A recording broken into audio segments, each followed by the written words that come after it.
गोरखपुर में भीषण ठंड और शीतलहर को देखते हुए मुख्यमंत्री योगी आदित्यनाथ स्वयं निरीक्षण करने पहुंच गए। रैन बसेरे में मुख्यमंत्री योगी आदित्यनाथ ने स्वयं अपने हाथ से जरूरतमंदों को कंबल और लंच पैकेट वितरित किए। रैन बसेरे का शीतलहर को लेकर मुख्यमंत्री योगी आदित्यनाथ का सख्त निर्देश, कोई भी व्यक्ति फुटपाथ या खुले में न सोए। ठंड से बचाव के लिए जिला प्रशासन, नगर निगम और स्थानीय निकायों को युद्ध स्तर पर इंतजाम के आदेश। गोरखपुर में बरगदवा और राप्ती नगर स्थित अस्थायी रैन बसेरों का मुख्यमंत्री ने किया निरीक्षण। रैन बसेरों में ठहरे लोगों से मिलकर व्यवस्थाओं का लिया फीडबैक। जरूरतमंदों में मुख्यमंत्री ने स्वयं कंबल और भोजन का किया वितरण। शीतलहर से बचाव के लिए सभी जिलों को उपलब्ध कराई गई पर्याप्त धनराशि। प्रदेश भर में रैन बसेरों का संचालन अलाव और ऊनी वस्त्र वितरण के निर्देश। गोरखपुर महानगर में 19 रैन बसेरों में 1000 लोगों के ठहरने की व्यवस्था। स्वयंसेवी संगठनों और धर्मार्थ संस्थाओं से जरूरतमंदों की मदद के लिए आगे आने की अपील। एक माह में तीसरी बार रैन बसेरों का जायजा लेने फील्ड में उतरे मुख्यमंत्री योगी। गोरखपुर महानगर के अंदर कुल 19 रैन बसेरे वर्तमान में संचालित हैं, जिनमें 1000 से अधिक जरूरतमंद जो फुटपाथ पर, पटरियों पर जहां तहां रहने के लिए मजबूर होते थे, उन लोगों के लिए अस्थायी रहने की व्यवस्था इन रैन बसेरों में की गई है। ये सभी रैन बसेरे सुरक्षित हैं और व्यवस्थित रूप से संचालित भी हैं। ऐसे ही हर महानगर में और जनपद में व्यापक पैमाने पर रैन बसेरा बनाए गए हैं और सभी को इस बात की हिदायत दी गई है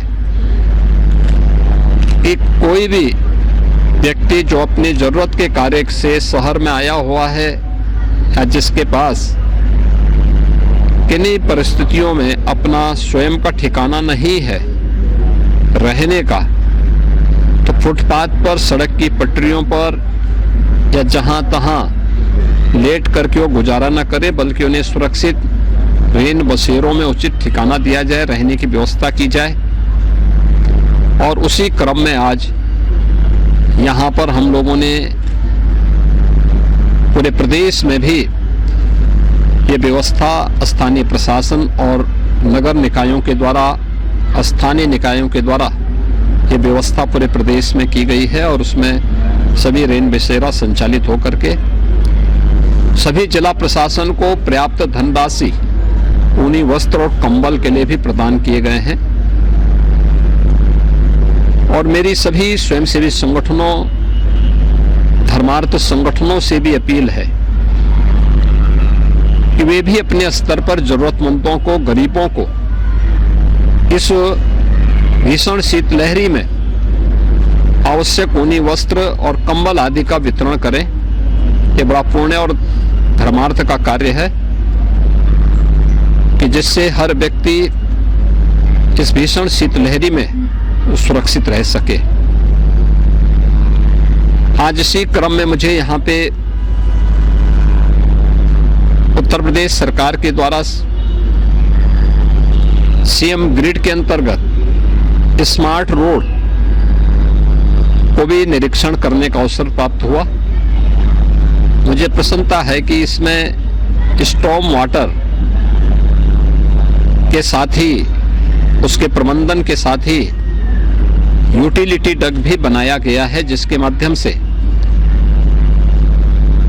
सड़क को जो बार बार निर्माण होने के बाद खुदाई की घटनाएं हम देखते थे, जिसके कारण अक्सर दुर्घटनाएं भी होती थी, उससे भी बचाव होगा।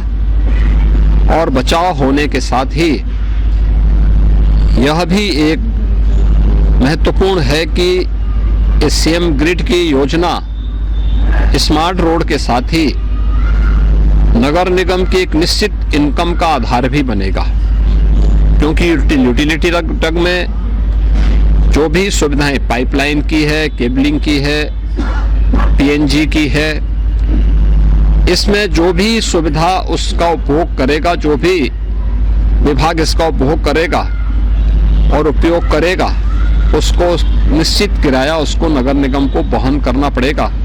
तो ये इनकम का भी आधार बनेगा। और मेरा मानना है कि अकेले ये सीएम ग्रिड की रोड सालाना 2 करोड़ रुपए की इनकम नगर निगम को करवाने में सफल होगी। ये अपने आप में एक मॉडल रोड है और इस तर्ज पर अन्य मार्गों का भी निर्माण होगा तो निश्चित ही नगर निकायों की इनकम को बढ़ाने में मदद मिलेगी।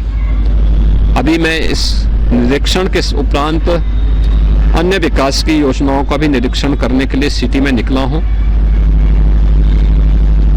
एक सामूहिक प्रयास से जब हम आगे बढ़ते हैं तो उसके अच्छे परिणाम भी सामने आते हैं और सभी लोग जब सहयोग करते हैं तो कोई भी शहर, कोई भी जनपद और कोई भी प्रदेश न केवल विकास की बुलंदियों को छूता है बल्कि वहां पर विकास आम नागरिक के लिए सुलभ भी होता है और वो दिखाई भी देता है। और गोरखपुर महानगर के अंदर, गोरखपुर जनपद के अंदर विकास उस रूप में आज